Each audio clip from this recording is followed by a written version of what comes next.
Sanibonani, welcome back to my channel. Welcome back to yet another video. Ngiyabonga kakhulu guys for joining me. Thank you very much. Ungakhohlwa ku subscribe, ku like video, share video as well.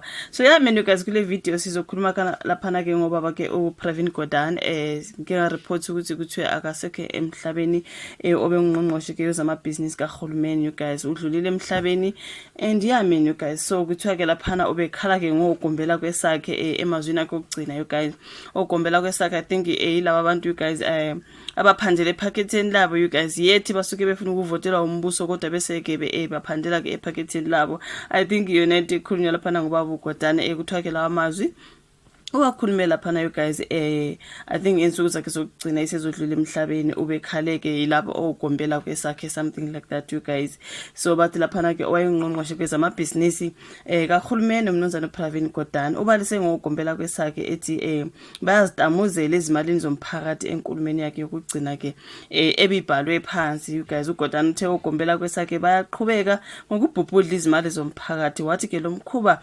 udla kubi kakhulu kuma spala so kuthiwala ngamazwi wakhe you guys awukugcina ashilo ukuthi kubonakala ukuthi umuntu obekhathazekile kakhulu you guys ngabantu abathanda ke you guys ukuzidlela izimali yethi bafuna ukuvotela umphakathi bede basebevotela umphakathi you guys sebecabangela bona bodwa ngiyacabanga ke yikho lokhu baba kade ekhulume ngakho lapha noPravin Gordhan ongasekho emhlabeni so kuthiwa lokhu kushiye ukushe enkulumeni yakhe ayibhalela phana esesibhedlela ke lenkulumo beyibhale njengengxenye yokugubha kweminyaka e130 kwasungula inhlangano eyayilwa ke nobandlululo iNatal Indian Congress kuthi inkulumo kaGordhan ifundwe ngumndeni esithangamini laphana ayisabezini nabezindaba ke izolo uGordhan ushone izolo ekseni emva ke kokuxinwa laphana ukugula enkulumeni yakhe kuba uGordhan bethe izimali zomphakathi ziphelela kwabazicabangela bona bodwa abatamuza amathenda nalabo abafuna ukukhokhelwa ke izinkampani ezithola amathenda so izimali zomphakathi kufanele zisetshenziswe ukuthuthukisa ke amahlwempu ukuthuthukiswe ke umnotho into esiyibonayo manje sibona ugombela kwesabo beqhubeka nokuzicebisa bona ngezimali ke zomphakathi kuthiwa ke yona inkulumo laphana kababa ke uPravin Gordhan kuthiwa ke unxuse ukuthi kuliwe nenkohlakalo wathi abantu bakulelo akufanele ke bavumele ukuthi kuphinde kube nokulawulwa ukombuso yidlanzana uthe ukulawulwa kombuso yileli dlanzana kuholele kubhubhudlweni kwezimali zomphakathi wathi akufanele futhi into enjengalena iphinde ke yenzeke uthi akukwazi ukuthi singaphinde sibe nesimo lapha izinhlaka ezifana neNational Prosecuting Authority ihhovisi lomvikelo omphakathi nezinye zilawulwa abathile abafuna ukubhubhudla ke laphana izimali zomphakathi khumbula ukuthi konke lokhu ukushe enkulumeni yakhe ebibhalwe phansi yasifundela ke laphana esithangamini sabezindaba abakhulumela lapha kulesi sithangamini sabezindaba kokubala ukuboke wayengqongqoshe wezezimali umnumzana uTrevor Manuel wayiphindile kangqongqoshe wezezimali ke ngesikhathi lomnyango usaphethe nguye kuba uPravin Gordhan umnumzana umcebisi Jonas bancomeke amagalelo kaGordhan ekulweni nenkohlakalo batheke ukulwa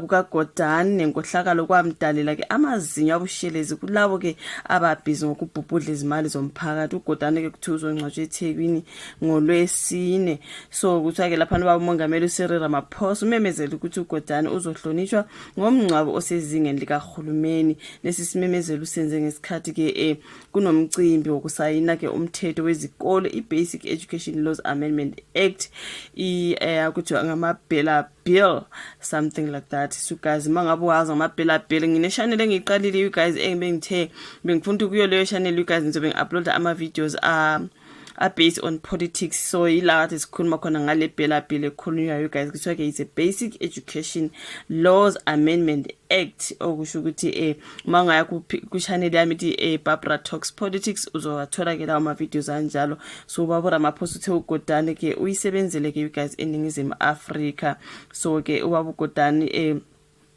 kuthiwa ke ingakho ke sizokuba nomngcwabo osezingeni likahulumeni lapho ke sizokhumbula khona amagalelo akhe. Amazwi enduduza belokhu engene njalo lapha nizokulandela ukumenyezela kwezindaba zokushona kwakhe. Amaqembu ezepolitiki ahlukene azwakalise ukudumala ngokushona kubaba uPravin Gordhan. So uGordhan usebenze isikhathi eside lapha kuhulumeni. Phakathi kweminyango akayiphatha lapha kubalwa owezezimali nowezokubusa ngokubambisana nezindaba zomdabu. Ngaphambi kwalokho wayengukomishana we-SA Revenue Services iSARS. Wamemezela ukuthatha ke kwakhe umhlala phansi kwezepolitiki ngaphambi ke kokhetho lwangoMay lwalonyaka, something like that, you guys.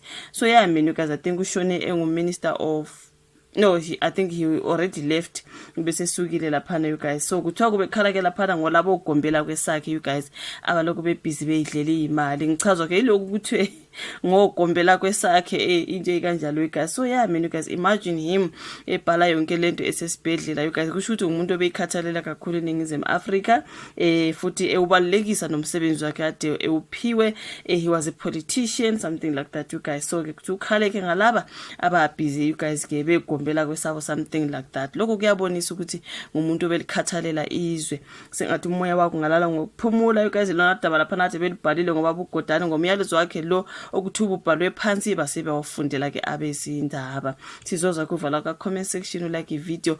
Ungakhohlwa ke to go and check uBarbara Talks Politics. Lapha nginama video kakhona ama video abhekane neze politics, something like that. But kwasho ukuthi lena ke ngoba ngeke ngareport ukuthi akasekho emhlabeni babo uJordan kule channel, bese ngiphinde ngibuye ke ngodaba lakhe endibona libhalwe phansi lapha, you guys, ekhala ngecorruption before he left this world. Okay, ngiyabonga kakhulu you guys ke ukuthi ubuka ivideo. Ungakhohlwa ukusubscribe uma ngabe akayenzi njalo, ku like ivideo, uyishare, kufake that notification bell on, ubuke nama ads.